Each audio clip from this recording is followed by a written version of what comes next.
Hello and welcome. Today I'm in the tier 10 Japanese battleship, the Yamato. And I'm using these modules and commander skills. Today I would like to talk about long-range sniping. More accurately, I would like to give you guys an example of a match where I think long-range sniping was a good idea or is a good idea.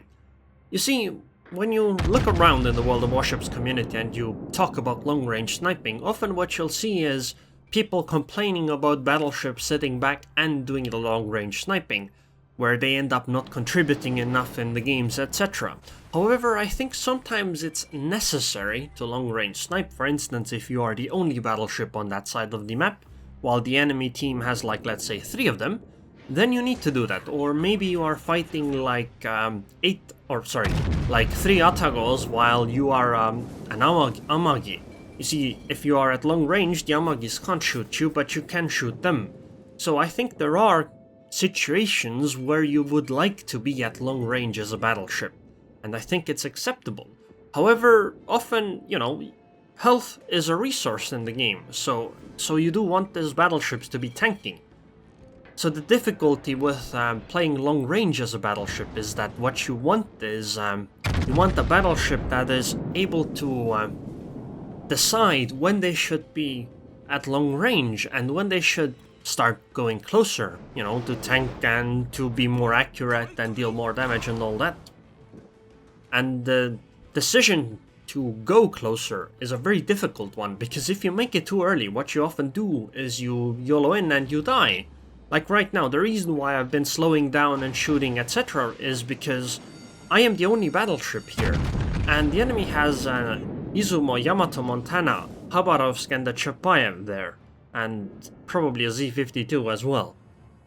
And the battleships behind me are a good few kilometers behind me. Now, it is bad for our Chapayev that I didn't go as close, because the Chapayev is obviously cruiser and is a big target. However, the Chapayev can fall into concealment in most scenarios, whereas my Yamato probably cannot.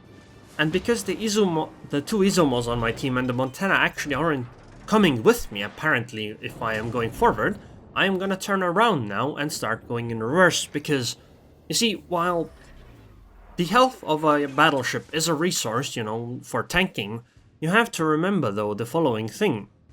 You have 5 heals. If you don't use up all your heals in a game and you end up still losing or dying, then you basically wasted those heals. So what you want to do is, you want one battleship to go in, tank a little bit, then fall back, and another battleship then takes the place of the first battleship. But what you don't want is the battleships to die unless they get like a really favorable turn, or really favorable trade, or like an important cap zone or something like that. For instance, we have a Hipper, Shimakas and Tirpitz going to the A-cap, right? You might think, oh, that's terrible. Yeah, it's not actually ideal that we have 3 ships going to the A-cap. However, think about this. The enemy team is sending a Shimakas in North Carolina, Izumo and Neptune in return. In my opinion, if we think of that as a trade, then our team is actually coming out ahead there, because we have more ships left for the rest of the fight. Now, if the side on the A-cap loses though really hard, then it's a really bad trade. Okay, so, I've been doing a lot of damage, even though I've been staying far away enough. So I think I'm actually still doing my part, more or less. I still have my health as well. Although I've taken quite a lot of light damage, which I can heal up, which I will try to do. But I don't think I've got within 15 kilometers of another battleship. Maybe that Yamato got slightly the Montana got slightly closer, but the Izumo, Montana, etc. have all been really far away. And instead, I let this Izumo push in front of me. Yet look at it. He has lost 800 health, and he is already reversing and not going closer than I was. So basically, if I had gone in even further, the Izumo might have followed, but the moment that she would have been shot, she probably would have started leaving. And that would have made it so that I was still more likely to be focus fired. And you need to play this aggression game in a way where you don't die, because if you die, your guns are out of the game. And I think, at least, that losing your ship is a pretty big deal, especially in the early stages of the game. It can pretty much snowball the game out of control to the enemy team. Especially when we're talking about something like Yamato that is very good at long range, because the Yamato has very good range, pretty good shell ballistics, and really good dispersion at range. Although, you know, she only has 9 guns, so it's not as clear-cut. Okay, so the next target will be this Chapayev. She actually, in my opinion, made a mistake. She should be on the other side of that island. Sure, she might not be able to shoot us as easily, but right now she has no real way to try to escape. You see, we can take... Okay, that seemed like a really good shot. Dispersion seemed really good. I think that Chapayev might be dead. Well, not quite. 15,000 damage, but no actual... Oh my god, 1 penetration, 4 overpens, and that was 15,000 damage. Jesus. Well, I think that Chapayev's gone. That's half his HP.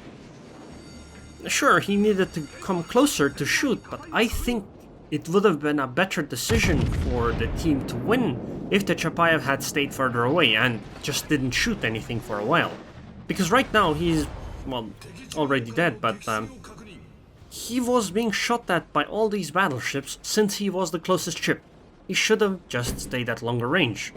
And I think the enemy battleships are also making the right decision by running away, because we clearly have the ship's advantage on this side of the map. So what would happen if they were to fight us is that we would come out ahead. And we wouldn't, and it would come out ahead in a larger fashion, or a bigger way, than if we were to fight all of their ships at the same time against all of our ships. So I think it's a good idea. Now the other thing in their favor is the fact that they hold the B cap and they are apparently taking the A cap. So once that happens, they will start ticking into the points lead, and surviving becomes the name of the game. And I mean, they have killed 4 of our ships and we have only killed 3 of theirs, so the game is actually going in their advantage. So that is why I'm gonna go and try to chase them a little bit. But soon I will turn my ship towards the B cap, because we would obviously want to start taking it soon, at least somewhat soon. But meanwhile, I obviously have to remember that that is a Yamato at 18 kilometers that could easily settle me if I show a flat broadside. Although she doesn't appear to be shooting me at this current time. But again, I mean, this is all long-range fighting, and I think that this long-range fighting on both sides so far has been a good idea. I don't think, well, at least on this side of the map, the A side, perhaps not. Because I think what should have happened on the A side is that since our team had less ships on the A side, what they should have done is they should have tried to block the A cap and not actually try to take it. You see, the problem ended up being that some of them at least, seemed to rush into the A cap, and obviously since they had less ships, they just died. What they should have done is, I think they should have played like this Montana, Yamato, and that Izumo on the seaside here, that went in, did a few attacks, and then started running away. Because they can still fire while they're running away all this time. But at least they're not throwing their ships away while doing this. And they can end up fighting another day. Okay, so problem with the B cap right now is that they have a Gearing and a Habarovsk, and I am a Yamato. Yamato is not very good at dealing with things like torpedo destroyers, which a Gearing almost is, and even a Habarovsk can stealth torpedo you. So this is a bit of an issue, but I hope that my random dodging will be enough to at least save me from being instantly deleted. Because we do have to do something, we can't let the enemy team keep taking into the lead in points. So that is why I'm starting to go closer. Now, I do think that my team is actually making a mistake, and I don't mean the team as a whole, I mean the Shimakas and the Gearing at the northern side. Sure, they are pushing the Yamato and the were pushing the Montana further away. But the issue, in my opinion, is that they are probably trying to use their torpedoes to torpedo those battleships, but it's really difficult to torpedo somebody running away from you. It's much easier to torpedo somebody coming closer, or at least going parallel. So I think them chasing the ships while they were running away was a bad idea. However, since the Montana turned closer, I think it's okay. Also, I think Wolfie, the Montana that is, did a maneuver that I really like. Like, he was running away, but then he turned around completely. And his turn didn't exactly get him killed, however it does end up scaring off the DDs. I think he actually has the Shimakaze within spotting range. Or at least the Shimakaze was forced to a smokescreen there. So something came out of it, however I think he's gonna have a losing trade, since we have a Yamato and a Montana close by on top of the Shimakaze and the gearing.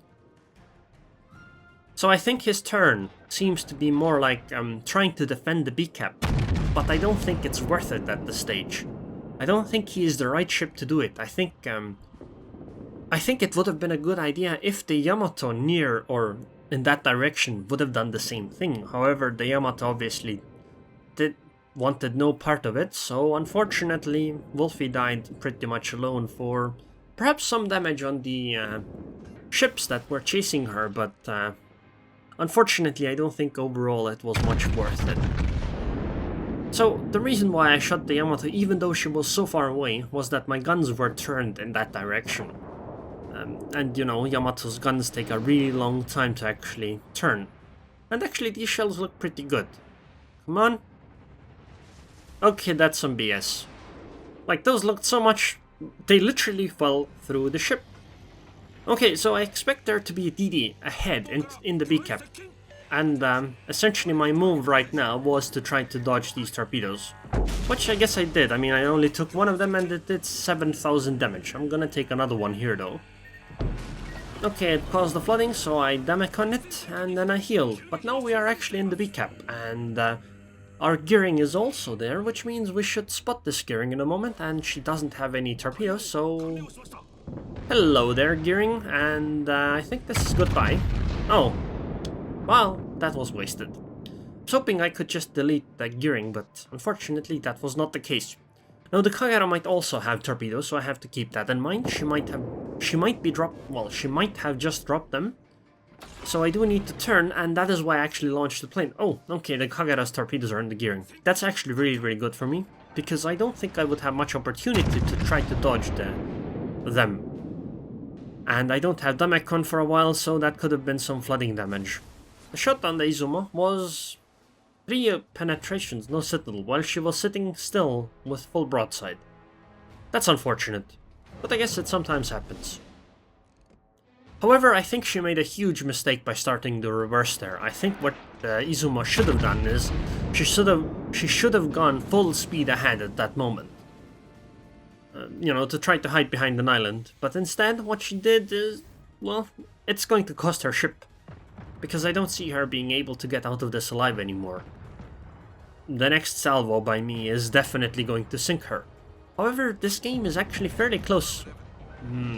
We have 5 ships, they have 4, but they have 3 battleships, we have only 2. Well, they will have 2 battleships in a moment. And they only have 2 battleships in a moment. However, you have to remember that their Yamato still has more than half HP, while I only have 30,000 HP. Now their Izuma is fairly low, and I'm pretty sure she is also going to die, since Yamato's AP shells will be able to overmatch her. But, by the way, have you noticed? I actually did the switch. I was, earlier, staying far away, but now I'm going closer and closer and closer. Because I found out that I think that at that moment it was a good idea to start going closer, and I went to the B-cap, and now I'm gonna keep going. Because at this moment I think the game is starting to end. However, if I were to say what I think the best action would be, it would be to try to take an advantage, that is like kill the Izumos, and then turn away and run away. However, I think that this game is already in the bag, so I just want more of those $$ experience bills.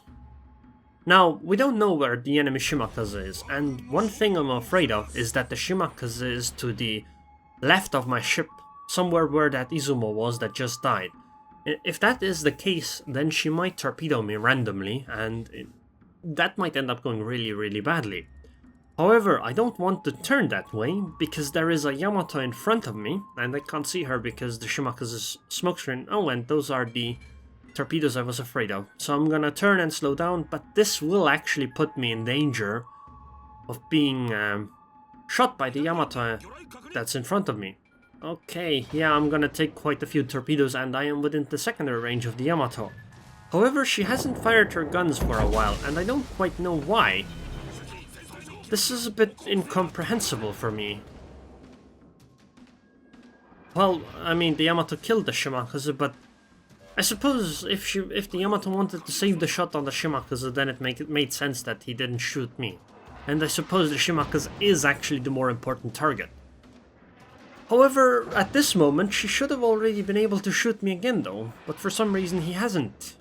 And I don't quite understand this. I think the Yamato is in the smokescreen. I'm being torpedoed again, but hopefully I'll be able to dodge it this time.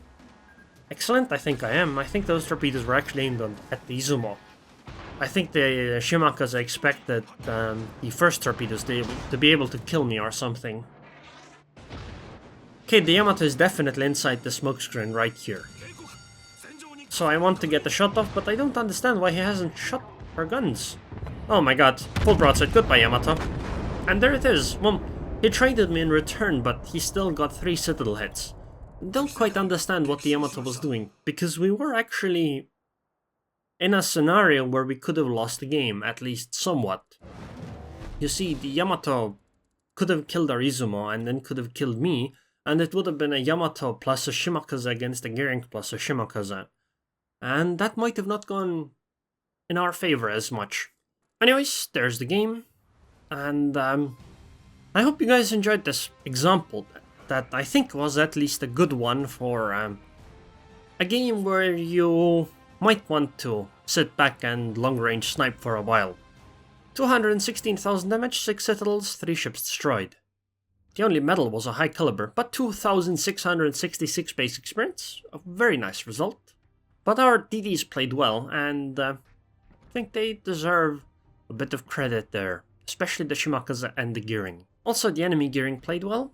This is what the... oh my god, 3.5 million potential damage taken. That's quite a lot, but I did end up dying, so perhaps it's kinda understandable. Anyways, here are the credits, 200,000... wow, 43,000 Commander XP. But yeah, I hope you guys enjoyed this example, and I would like to thank the patrons on Patreon. Thank you very much for your support. Ian, James, and Jarazar, and I hope I see you guys next time.